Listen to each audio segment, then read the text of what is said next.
Sa isang kabundukan, may isang pamilya ang nakatira. Si Banong at yung asawa niyang si Maria. Meron silang dalawang anak na lalaki, si Eduardo at yung bunso nilang anak na si Pido. Dahil sa layo ng kanilang tinitirhan sa kabiasnan, bibihira silang makababa ng bayan para makapagpa-check up sa mga doktor.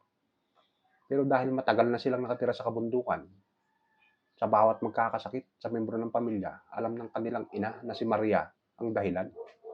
Isang araw, umuwi si Eduardo, yung kanilang anak, na sumasakit ng tiyan. Bakit sumasakit yung tiyan mo? Siguro di ka pa kumain, no? Sabi ng nanay niyang si Maria. Opo na, hindi pa po ako kumain. Kaya sumasakit yan anak, dahil walang laman. Sige na, kumain ka na doon. Maya-maya, nakita naman ni Maria yung asawa niyang si Banong na salo-salo yung ulo. Sabay upo dun sa isang tabi. Bakit mahal? Salo-salo mo yung ulo mo. Mahal, sabi ni Banong. Sobrang sakit talaga ng ulo ko. Biglang sumapat tong si Pido ngayon, yung bunso nilang anak. Tatay, alam ko na po kung bakit sumasakit yung ulo mo. Sigurado wala pong laman yan.